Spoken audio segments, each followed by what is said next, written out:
అంటే దత్తాత్రేయుడు ఎంత కృపాస్వరూపంలో తెలుస్తున్నది.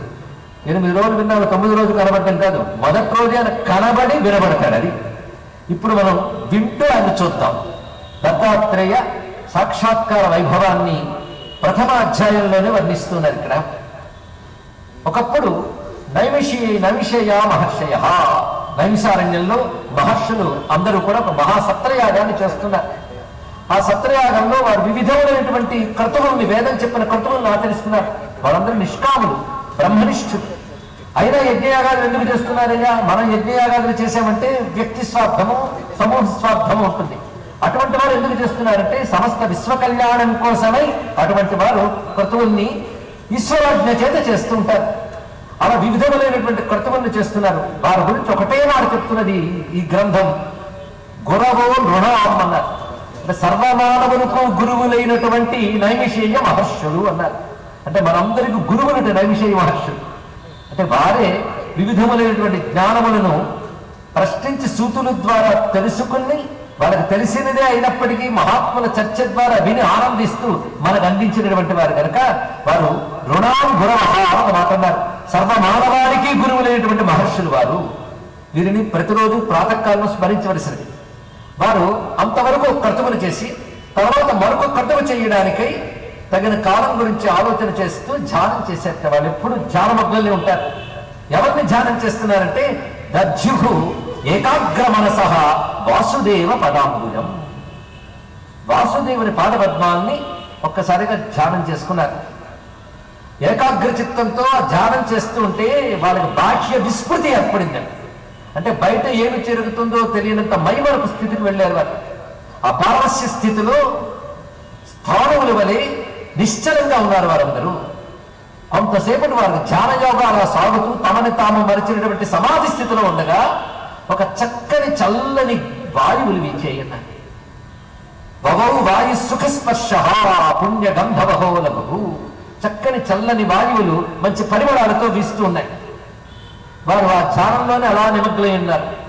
కొంతసేపటికి వారి ముందు ఒక అద్భుతమైనటువంటి కాంతి పుంజం సాక్షాత్కరించింది. ఒక మహాకాంతి పుంజం, దానికి ఏ ఆకారము లేదు.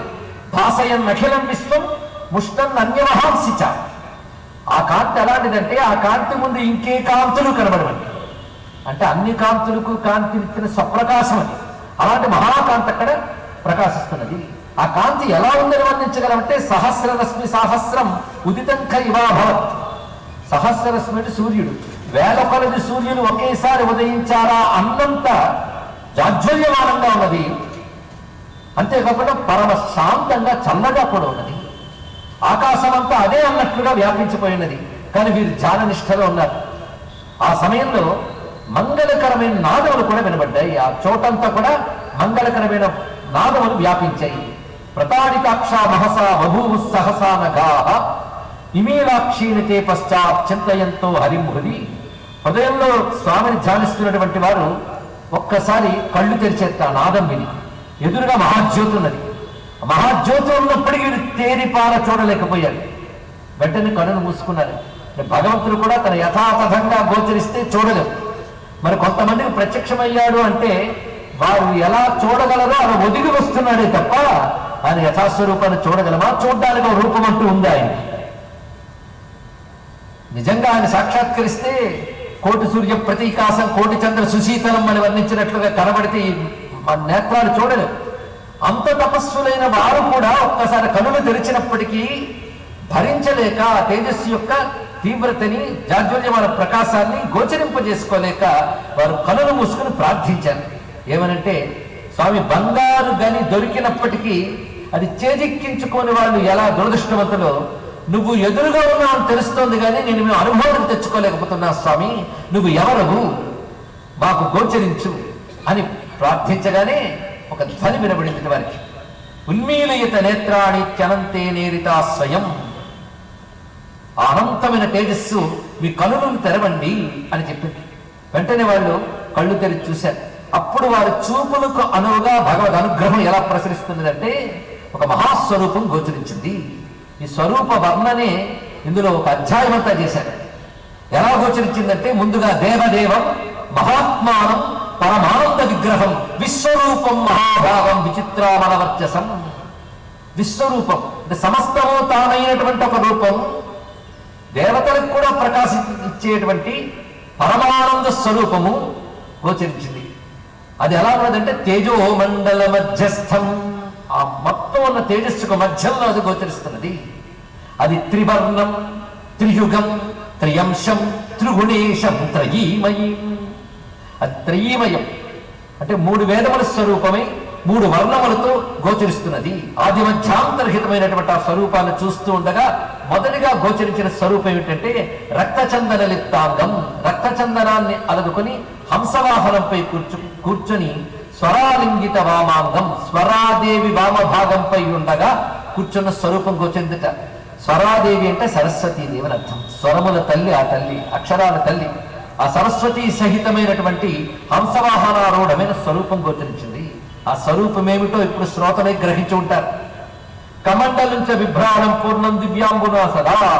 దివ్య జలములతో నింపబడినటువంటి కమండలం ఒకవైపు, మరొక వైపు అక్షమాల ధరించి పద్మము దాల్చి అభయహస్తంతో ప్రకాశిస్తూ ఉన్నటువంటి చతుర్భుజం, చతుర్వేదం, చాతుర్భక్త ప్రవర్తకం, ప్రజాపతి పతిం దేవం జపంతం బ్రహ్మవాక్యతం.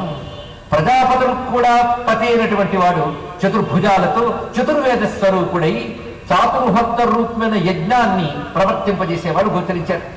ఆయన చుట్టూ బ్రహ్మను కొలుచుకునేటువంటి ఒక గణం ఉంటుందండి. ఆ గణం కూడా భాషిస్తున్నది. మరీచి, అత్రి, అంగిరస, పులస్త్య, పునః క్రతు, వశిష్ఠ, కర్దమ, భృగుదక్ష ప్రజాపతులు, మనువు, స్వయంభువ మనువు మొదలైనటువంటి వారు, వారి పుత్రులు ఇత్యాదులందరూ ఆ బ్రహ్మను కొలుచుకుంటున్నారు. హంసవాహనారూఢుడై సరస్వతీ సమేతమైనటువంటి బ్రహ్మదేవుడు ప్రత్యక్షమయ్యాడు.